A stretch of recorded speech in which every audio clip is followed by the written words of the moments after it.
এবং সে 1 নম্বর আসামিও ছিল, গ্রেপ্তারও হয়েছে, জেলও খাটছে। তখন তো কেউ ছিল না।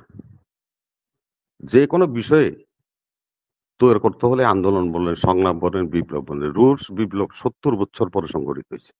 এবং আপনার পাসপোর্টটা এখন খুললে দেখবেন ন্যাশনালিটি লেখা আছে সামনে দিয়ে বাংলাদেশি, নট বাঙালি। মহান সংস্কারক এই সংস্কার শুরু করে গিয়েছে। বিএনপি যেগুলি করে সেগুলো যদি আপনার পছন্দ না হয় সেটা আপনার ব্যক্তিগত ব্যাপার। আমার পারসেপশন যেটা, আমরা যদি দখলবাজি করে থাকি, চাঁদাবাজি করে থাকি, টেন্ডারবাজি করে থাকি, জনগণ তার জবাব দিবে ব্যালটের মাধ্যমে। হেলিকপ্টার আমার কাছে কোনো উদ্দেশ্য না। জলে, স্থলে, পানিতে, সড়কে সব জায়গায় চলার অধিকার জনগণের আছে এবং উপদেষ্টারও আছে। উনি চড়তে পারবেন, যাইতে পারবেন, তাতে অসুবিধা নেই। এগুলি কিন্তু পলিটিক্যাল অ্যাসাইনমেন্টের কোনো বক্তব্য না। আপনি বলবেন বিএনপি এই কি জানি আওয়ামী লীগের এই পিঠ, বিএনপির ওই পিঠ, কি জানি এরকম একটা কথা বললো আমাদের সমন্বয়ক সাহেব। মানে বিএনপি এবং আওয়ামী লীগ মুদ্রার এই পিঠ ও পিঠ, এই পিঠ, এই পিঠ ও পিঠ। তো এই পিঠ ও পিঠ যদি হয় তাহলে আবার বিএনপির কাছে সহযোগিতা চাইবেন কেন? দরকার কি? বিএনপির কাছে সহযোগিতা কেন চান আপনার? আপনার তো লজ্জা সরকার। আপনারা নিজেরা বুঝা না বুঝা কথা বলেন, যার কারণে তর্ক বিতর্কগুলি হয়। সেজন্যই আমাদের সাথে তথ্য বহুল না হলে কথা বলাও ঠিক না। কারণ আমি যেটা জানি না সেটা বলতে যাবো কেন? আমার তো জানার কোনো অধিকার নেই, আমার বলার অধিকার নেই। আর আপনি প্রিয় সমন্বয়ক ভাই, আপনি ফেনী কোন জায়গায় বাড়ি আপনার? আচ্ছা, আমি একটু বলি আপনার কথাটা, উত্তরে বলি। সেটা হচ্ছে আমরা কিন্তু 2023 সালের 28 ফেনীতে, মানে জি জি ঠিক আছে, জি জি জি আমার বাড়ি ফেনীর সোনাগাজী। আমার বাড়ি ফেনীর সোনাগাজী। হ্যাঁ, সোনাগাজী কুঠিরহাট। আমি আপনার আচ্ছা, ধন্যবাদ। আপনার সময় আমি বলি নাই তো। আমি আপনাকে প্রশ্ন করছি আপনার বাড়ি কোথায় ভাইয়া? আপনি বলছেন আমার ফেনী সোনাগাজী কুঠিরহাট। তো সেখানে তো মাসুদ চৌধুরীর মতো একজন জঘন্যতম লোক এমপিগিরি করে গেছে। তার মতো লোকের বিরুদ্ধে প্রতিবাদ তো 16 বছর বিএনপিরই করতে হয়েছে। সেখানে তো নতুন করে কেউ করেনি। রেজাউল করিম যে হাইকোর্টের জজ ছিল, তার বাড়িতে আগুন তো দলীয় ইউনিয়নের জসিম চেয়ারম্যান দিছিল এবং সে 1 নম্বর আসামিও ছিল, গ্রেপ্তারও হয়েছে, জেলও খাটছে। তখন তো কেউ ছিল না। যে কোনো বিষয়ে তৈরি করতে হলে আন্দোলন বলেন, সংগ্রাম বলেন, বিপ্লব বলেন, রুশ বিপ্লব 70 বছর পরে সংঘটিত হয়েছে। 70 বছর সময় লাগছে বলসেবিক রুশ বিপ্লব সংগঠিত করতে, স্টালিন লেনিনদের। সবকিছুই একটা সময়ের ভিতর দিয়ে এগিয়ে যায়, শেষ পর্যন্ত এসে কেউ না কেউ বিজয়ের মেলা গলায় পড়ে। এটা পৃথিবীর সব জায়গায়, সব বিপ্লবী এই ধরনের সিস্টেমই চলে। আজকে এখানে তারেক আছে, শুনবেন। আপনারা তো মাস্টার মাইন্ডেও চিন্তা করতেছেন, মাস্টার মাইন্ডের মাস্টারের নাম হলো তারেক রহমান। সে যে কিভাবে মাস্টার মাইন্ডের মাস্টার, সে গোটা আজকে আমাদের গণ অধিকার পরিষদের তারেক আছে। আমি অনুরোধ করব তার সময় যেন সে কথাটা ব্যাখ্যা করে। সংস্কার দুই রকমের হয়, একটা হলো কুসংস্কার, একটা হলো সুসংস্কার। সংস্কারটা শুরু হয়েছিল 1973 সালে। সংবিধান প্রণয়নের 6 মাসের মধ্যেই শেখ মুজিবুর রহমান স্পেশাল অর্ডিন্যান্স নামে সংবিধানে একটি কালো আইন অধ্যাদেশ জারি করেছিল। 1975 সালে 4র্থ সংশোধনীর মাধ্যমে সকল রাজনৈতিক দল ব্যান্ড করে মাত্র বাকশাল গঠন করেছিল। সকল পত্রিকা ব্যান্ড করে দিয়ে 4টা পত্রিকা রেখে সকল পত্রিকা ব্যান্ড করে দিয়েছিল। এগুলো হলো কুসংস্কার।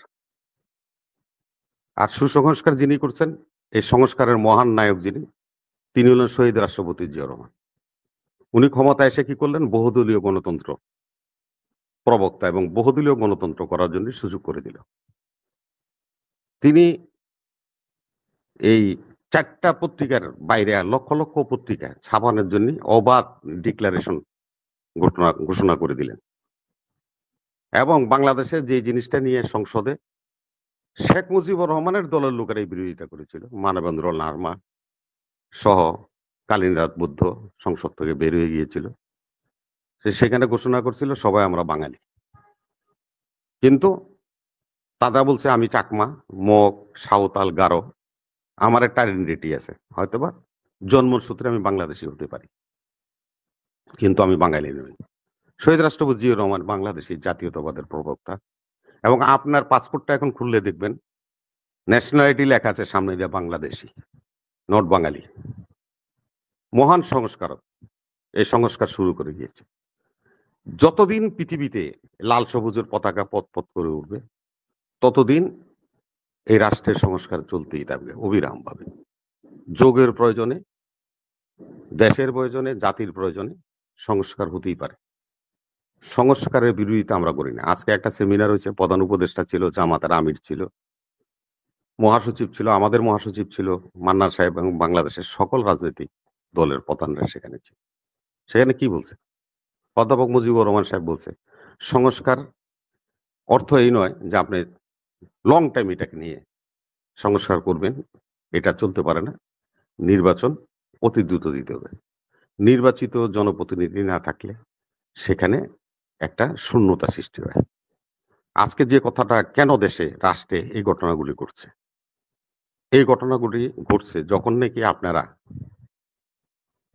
বরখাস্তকৃত উপজেলা চেয়ারম্যান, পৌরসভার মেয়র, কাউন্সিলর, ইউনিয়ন পরিষদের চেয়ারম্যান মেম্বারদেরকে নিয়ে সম্মেলন করলেন। আওয়ামী দোসর। আপনি যে কুটিরহাটার কথা বলেন, সেখানে লিপ্টনরা যেভাবে অস্ত্র হাতি নিয়ে গোলাগুলি করছে, সেটা আপনি যদি মাঠে থাকেন তাহলে দেখছেন। ফেনী ট্রাং রোড থেকে যখন নিজাম হাজারির বাহিনী গুলি করতে করতে পাঁচগাছিয়া রোড দিয়া আপনার পাঁচগাছিয়া মরে গেছিল, 11 জন শহীদ হয়েছিল, সেখানে কোনো ছাত্র, বৈষম্য বিরোধী ছাত্র আন্দোলনের কোনো সমন্বয় বা নেতা শহীদ হয়েছিলেন? আমার সে তালিকাটা জানার দরকার। আরেকটা কথা হলো, আজকে আমরা যেই কথাটা বলছি সেটা হলো সংস্কার হবে অবধারিত, সংস্কার চলতে থাকবে অবিরাম। নির্বাচন দ্রুত প্রয়োজন, এবং আপনারা যখনই এই সমস্ত আওয়ামী দোসরদেরকে নিয়ে একটা কিংস পার্টি করার জন্য সমাবেশ করলেন, তারপর থেকেই ষড়যন্ত্রের সূত্রপাত হলো। আজকের 2টা ঘটনা আমি বলি। দেখেন, গত বৃহস্পতিবার আমার দেশে, আমার নারায়ণগঞ্জের একজন শীর্ষ সন্ত্রাসী নিয়াজুল, নাম শুনছেন, আইবিরে হত্যা করতে গেছিল, গুলি করতে গেছিল, দৌড়ানি খায়া পিস্তল ফেলাইয়া পালায় গেছে। সেই লোককে গ্রেপ্তার করে জনগণ পুলিশের কাছে দিছে, পুলিশ তাকে ছেড়ে দিছে। যুবলীগের 2 জন নেতারে গ্রেপ্তার করে জনগণ ইনফরমেশন দিয়ে পুলিশ দিয়ে গ্রেপ্তার করাইছে, তাদেরকে পুলিশ ছেড়ে দিছে। এবং অদ্যাবধি পর্যন্ত ওই ঘটনার পর থেকে এই আওয়ামী লীগ, যুবলীগের, ছাত্রলীগের নেতাকর্মীরা সর্বোচ্চ আদালত, হাইকোর্ট থেকেও জামিন পাচ্ছে অহরহ, গণহারে, এবং নিম্ন আদালতগুলিতেও নির্দেশ দেওয়া আছে, সেভাবে তারা জামিন করে সবাই বেরিয়ে চলে আসতেছে। যার কারণে ফলশ্রুতিতে সচিবালয়ে এই অগ্নিকাণ্ড ঘটনা ঘটেছে একটা সেন্সিটিভ এরিয়াতে। এবং আপনারা নিজেরাই পুষছেন যে কথা এখানে ওই যে পলাশ চৌধুরী বলতেছিল, আওয়ামী লীগকে নির্বাচনে আনার জন্য বিএনপি বলছে কবে তথ্য থাকতে হবে, বলছে কোন দলকে নির্বাচনের বাইরে রাখা যাবে না। আওয়ামী লীগের নাম কখনো উচ্চারণ বিএনপি করে নেই। আপনারা বরঞ্চ আওয়ামী লীগের ব্যান করেন না কেন? ছাত্রলীগ তো হলো ছাউপনা মিয়া, ডাল, ডাল কাটলে গাছের কি হয়? আর একটা ডাল গজাবে। আপনারা ছাত্রলীগের ব্যান করতে যান কেন? আপনারা আওয়ামী লীগের ব্যান করবেন। আপনারা তো আওয়ামী লীগের ব্যান করেন নাই।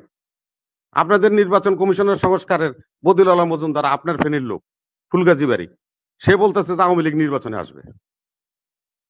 তা আপনারাই তো এইগুলির প্রশ্ন উত্থাপন করছেন, আর বিএনপির ঘাড়ে বন্দুক রাখতেছেন। বিএনপি এই করছে, বিএনপি সেই করছে। বিএনপি যেগুলি করে সেগুলো যদি আপনার পছন্দ না হয়, সেটা আপনার ব্যক্তিগত ব্যাপার। আমার পারসেপশন যেটা, আমরা যদি দখলবাজি করে থাকি, চাঁদাবাজি করে থাকি, টেন্ডারবাজি করে থাকি, জনগণ তার জবাব দিবে ব্যালটের মাধ্যমে। আমরা তো এই জন্যই আমাদের এই ছাত্র জনতায় 2000 মানুষ প্রাণ দিছে তো এই জন্যই, কথা বলার অধিকারের জন্য। যে কথা বলার অধিকার আমাদের ছিল না 17 বছর। আমি কেন্দ্রে যাই, আমার ভোট দিতে পারিনি। যতবার ফেনীতে গন্ডগোল হয়েছে, ফেনীর অধ্যুষিত রামপুরে যতবার হামলা হয়েছে, যতবার হত্যা করা হয়েছে আমাদের নেতৃবৃন্দকে, তার ছিটাফোঁটাও আপনারা চোখে দেখেন নাই।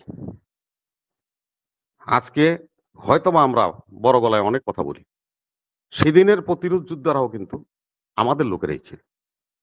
গুলি খেয়েছে, হত্যা হয়েছে। আপনি বলছেন মামলা, একজন মানুষ হত্যা হবে, আমার সন্তান মারা গেছে, আমি মামলা করব না? এই কি আমার গণতান্ত্রিক অধিকার নয়? আমার ভাই চোখ হারাইছে, আমি কি মামলা করব না? বসে থাকবো? সে মামলা করবে। আপনি এখন এই মামলার সাথে জড়িয়ে দিতে চান বিএনপির নাম। বিএনপি মামলা করছে, আর বিএনপি মামলা করছে বলেই তো আপনি টাং রোড এখন ঘুরে। তা নাইলে এই আওয়ামী লীগ গেল এন্টুয়া বেন্টুয়ার পোলারা পিঠে আপনার করে ফেনিতে বহুত আগে বাইর করে দিত।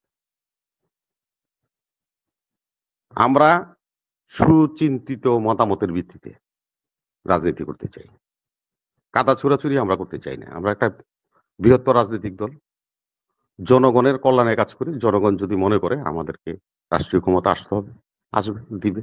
এবং আমাদের যে 31 দফা সংস্কারের জন্য, এটা 2 বছর আগে আমরা ঘোষণা করেছি। আপনারা তো এখন সংস্কার শুরু করছেন। আমরা 2 বছর আগে রাষ্ট্র মেরামতের জন্য সংস্কার কর্মসূচি ঘোষণা করেছিলাম 31। সেখানে আমাদের সরাসরি একটা দফা আপনারা বলি, আমাদের চেয়ারম্যান সাহেব সরাসরি বলে দিছে আমরা বিএনপি পরবর্তীতে ক্ষমতায় আসবে না, বিএনপি সরকার গঠন করবে না। আমাদের 31 দফার অন্যতম দফাটা হলো এটি যে আমরা একটা জাতীয় সরকার গঠন করব, সকল মতের, সকল ধারার, শ্রমজীবী, আপনার ডাক্তার, ইঞ্জিনিয়ার, আমার একজন রিক্সা পোলার থেকে আরম্ভ করে তাঁতি, জেলে, সকলকে সন্নিবেশিত করে একটা জাতীয় সরকার গঠন করা হবে। সে জাতীয় সরকার পরবর্তী 5 বছর দেশ পরিচালনা করবে। এটা হলো আমাদের মূল থিম এবং এটা নিয়ে আমরা কাজ করতেছি, আমাদের অন্য কোনো কাজ নেই। সেহেতু আমি অনুরোধ করব, আপনারা যেভাবে কথা বলেন ওইভাবে কিন্তু আমি কথা বলতে পারি, আমি বলবো না। আপনি যে ভাষায় কথাগুলি বলছেন আমি ওইটা জবাব দিতে পারতাম, কিন্তু কাদা ছুড়াছুড়ি করলে কি হবে? নিজেদের ক্ষতি হবে। ওই শহীদদের আত্মা, ওই সাইদদের রক্ত, ওয়াসিমদের রক্ত ঘৃণা দিবে, ধিক্কার দিবে আমাদেরকে। সেই তো আপনাদের ভাষায় আমি কথা বলবো না, রাজনীতির ভাষায় রাজনীতির কথা বলবো। কিংস পার্টি গঠন করবে। 130 জেলায় আপনারা কমিটি করে ফেলেছেন, 130 জেলায় আপনারা কমিটি গঠন করছেন। কেন আপনাদের তো ও আপা 130 জেলা কেমন হলো জানেন না? ওই যে সকালে যে আপনার ম্যাপ দিল, বিকালে দেন আবার এটা পথ পার করলো। ওই ম্যাপের মধ্যে মুর্শিদাবাদ আছে না, ওই ম্যাপের মধ্যে আপনার ইয়ে আছে না, আসাম আছে না, কাছাড় আছে না, কুচবিহার আছে না। এই জেলাগুলিতে কমিটি কে করবো? আপনি করে দিবেন? ওনারা করবে না। 130 জেলায় কমিটি করছেন, আরো পারলে 500 জেলায় করেন। আমরা আপনাদেরকে কাউন্টার ভাবি না, আপনাদেরকে সন্তান ভাবি, আগামী দিনের ভবিষ্যৎ ভাবি। রাষ্ট্রের নেতৃত্ব দিবেন, আপনাদেরকে আমরা সেখানে আসন দিতে চাই। আপনারা নিজেদেরকে এমন জায়গায় নিবেন না যেটা বিতর্ক করে। 7 তালা এবং 8 তালা আগুন লেগেছে, নাহিদ এবং এখানে ইয়ে বসে, ওদের 2টা ফ্লোরে আগুন লাগলো কেন? জনগণ প্রশ্ন করলে কি উত্তর দিবেন? মুখলেসুর রহমান বলে নাই মুখ্য সচিব 5C দিবা নগদে আর 5C দিবা ডলারে। সচিবালয়ে 3 লক্ষ টাকার 3 কোটি টাকার চেক পাওয়া যায় নাই। কি বিচার করছেন? কি তদন্ত কমিটি করছেন? শস্যার মধ্যে ভূত, এগুলোর সাথে আপনারা জড়িত আছেন। আপনারা বিএনপি, আরে বিএনপি কোনা না যায় রাস্তায় ফুটপাতে চটপটি এলাতে 20 টাকা নিচে, এটা গপ্প করে। 5C অর্থ বুঝেন? 5C ডলার বুঝেন? তা আপনারা তো এগুলির মদত দিচ্ছেন, যার কারণে আজকে আপনাদেরকে ভুক্তভোগী হতে হচ্ছে। আজকে তারা বৈষম্যের কথা বলে এই সমস্ত পেতাত্তারা সচিবালয় মিছিল করতেছে, কিভাবে সাহস পায়?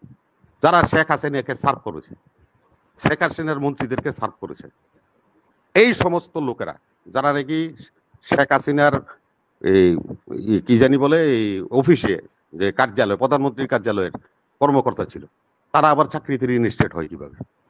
তাদের তো বহিষ্কার হয়ে যাওয়ার কথা। শেখ হাসিনাকে যারা বুদ্ধি দিয়েছে, যে সমস্ত আমলারা, তাদেরকে আপনারা চাকরি থেকে বহিষ্কার করলেন না কেন? যারা নাকি, আপনাকে একটা ছোট্ট কথা বলি, এই যে মন্ত্রীদের পিএস এপিএস যারা হয়, বিসিএস ক্যাডার, তারা তো ওই মন্ত্রীকে সার্ভ করে। তো ওই বিসিএস এর ওই পিএস এপিএস করে আপনারা আবার চাকরিতে বহাল করছেন।